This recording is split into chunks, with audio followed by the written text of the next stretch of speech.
Hop, mes chers élèves, bonjour. Alors, donc là, en fait, on va reprendre un peu ce qu'on a vu sur les contrats, c'est-à-dire on revient un petit peu sur ce qui a été vu en cours mardi, et ensuite, en fait, je vous donne quelques grandes lignes des conseils, je vous appuie en fait dans la découverte pour que vous puissiez réaliser la deuxième partie en fait en début de semaine. Pour ensuite, après, dans un deuxième temps, vous aurez une nouvelle vidéo de ce type en fait qui vous expliquera les grands principes de la validité du consentement. Alors, à titre de rappel, donc on était sur les principes contractuels. Le contrat, il est défini par le Code civil comme la rencontre de volontés entre les parties. Donc à partir de là, en fait, c'est la volonté des co-contractants qui prévaut, qui est dominante, qui est la plus importante. Ce qui nous amène en fait à quatre grands principes. La liberté, à savoir les parties, en fait, la volonté des parties est libre, peut déterminer en fait ce qu'elle veut dans le contrat. Cette liberté derrière, pour qu'elle soit réelle, fait que le contrat a une force obligatoire. La gestion du contrat doit être faite de bonne foi. Et dans le même temps, en fait, ce contrat, comme il est la rencontre de volonté entre deux parties, ne peut pas exercer d'effet en fait sur des tiers au contrat. Alors on reprend tranquillement en fait la bonne foi, la force obligatoire. Donc ce qu'on appelle bonne foi, c'est un comportement loyal, qui est conforme à ce qui est attendu, pas de surprise.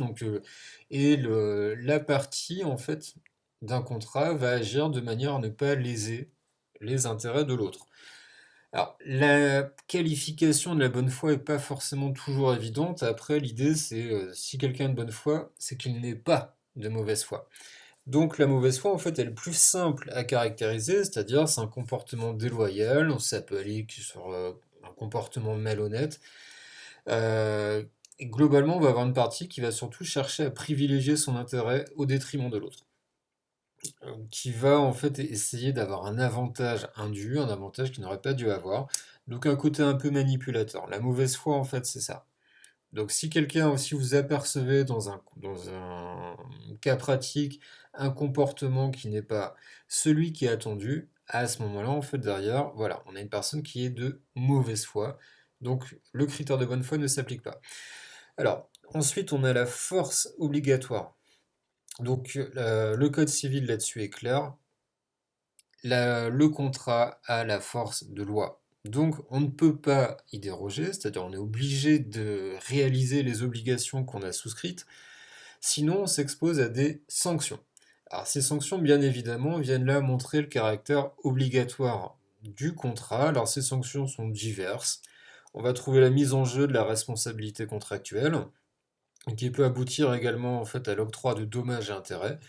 On a l'exécution forcée, qu'on verra également plus tard, qui là va consister à obliger l'une des parties à réaliser ses obligations.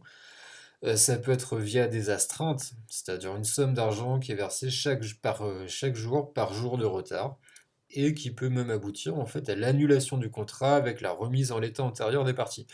Ça veut dire en fait on va restituer les sommes, etc. Le contrat sera présumé ne jamais avoir existé. Donc là, on va attaquer en fait la deuxième partie, c'est-à-dire là, on arrive sur quelque chose qu'on n'a pas encore vu en cours. L'effet relatif, c'est-à-dire relatif en fait dans le sens de relation. En fait, cet effet ne va, le contrat ne va exercer ses effets que sur les parties qui sont mises en relation par le contrat. Donc les conséquences de ce principe relatif sont simples. Il y a une obligation personnelle d'exécuter soi-même le contrat qu'on a souscrit. On ne peut pas demander à son frère, son cousin, un ami de le faire. Même si on est sur le cas d'une entreprise qui sous-traite, elle le fait bien pour le compte de l'entreprise qui a fait le contrat. Donc en fait, là, on est sur l'obligation totale, personnelle d'exécuter, surtout sur les contrats qu'on appelle intuitu personae, à savoir en fait le contrat de travail. Un exemple très simple, c'est-à-dire euh, quel- une entreprise va embaucher en fait une personne parce que elle a des compétences, des qualités. Donc bien évidemment, elle attend à ce que ce soit la personne qu'elle a choisie qui fasse le travail. De la même façon, en fait, si vous avez recours en fait à un prestataire en particulier pour des compétences, voilà. Donc la deuxième conséquence en fait de cet effet relatif, c'est qu'on ne peut pas engager juridiquement un tiers. À savoir, j'achète une voiture, je ne peux pas dire que ce sera mes parents, ou mon frère, ou mon pote, qui va payer la voiture. Si je veux la voiture, c'est à moi de la payer. Je ne peux pas renvoyer vers un tiers ou je ne peux pas obliger quelqu'un à le faire à ma place. Donc on est sur quelque chose qui est logique, mais par contre, voilà, il faut avoir des bornes à cette liberté. Donc cette liberté contractuelle, en fait, elle s'applique également sur la négociation. Alors pourquoi? Parce que globalement, l'article 1102, il précise que chacun est libre de contracter comme de ne pas contracter. Et aussi la liberté de définir le contenu et les obligations. Alors sur le fait de négocier, c'est-à-dire en fonction des contrats que vous allez passer, c'est-à-dire quand vous achetez une baguette de pain, bon voilà, il y a pas de négociation réelle. Quand on commence à arriver en fait sur des opérations qui sont complexes, notamment dans le monde des entreprises, sur la négociation d'un bail commercial, etc., en fait, là on va avoir toute une phase préalable de négociation. Donc qui va porter sur le contenu de la prestation, le prix, les modalités, etc. Et bien évidemment, en fait, c'est au bout de ces négociations que viendra en fait l'offre de contrat qui, là encore, peut être acceptée comme ne pas être acceptée. Par exemple, si vous faites réaliser des travaux dans un appartement, vous allez réaliser des devis auprès d'artisans pour voir quelle offre vous convient le mieux. Ces devis ne vous engagent pas. Accepter un devis fait naître le contrat. Donc ce qui fait que derrière, vous pouvez négocier tant que vous voulez et décider de ne pas négocier. Si vous le faites de bonne foi, on retrouve là le critère, c'est-à-dire la rupture peut être fautive dans ces quatre éléments, c'est-à-dire donc soit parce que la négociation a été très très longue et que mécaniquement en fait derrière, si la négociation est longue, l'autre partie peut commencer à se dire que ça y est, c'est bon. Et donc là, en fait, derrière, euh, si vous avez un motif légitime de rompre cette négociation, ça passe. C'est-à-dire, en fait, vous faites preuve de bonne foi.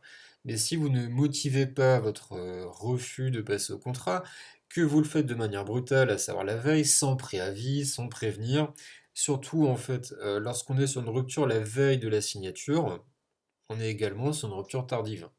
Donc, en fait, souvent, une rupture fautive va mélanger un petit peu ces conditions, mais ce sont des indicateurs pour savoir en fait quand la partie qui renonce au contrat est de bonne foi ou pas. Dernier point dans cette liberté, en fait, c'est le contenu. On y met ce qu'on veut. Alors, bien évidemment, dans le respect de la loi, de l'ordre public, mais aussi de ce grand principe de l'équilibre.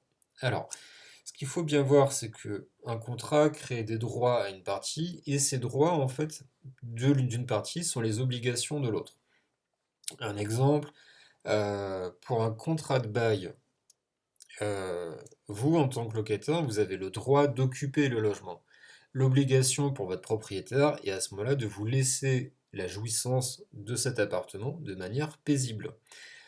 Donc le droit d'un côté, l'obligation de l'autre. Et de la même façon, en fait, ce droit d'occupation entraîne une obligation qui est celle de verser une indemnité d'occupation qui est le loyer, tout simplement. Donc l'idée, c'est que le contrat va fonctionner sur cet équilibre. Derrière, on va prohiber en fait ce qu'on appelle les clauses abusives. Une clause abusive, c'est celle qui va donner un avantage injustifié à l'une des parties par rapport à l'autre, qui va en fait déséquilibrer les obligations de l'un en faveur des droits de l'autre. Donc c'est-à-dire l'équilibre en fait entre ce que je dois faire et ce que j'ai en échange en fait est fondamental dans le contrat. Et les clauses abusives peuvent être ensuite réputées non écrites. Donc là on va retrouver un principe qui va guider l'analyse en fait plus tard lorsqu'on sera en fait dans les modalités du contrat, les conditions de validité de ce contrat-là. Donc voilà en fait pour les grandes lignes de ce début de chapitre en fait sur les contrats.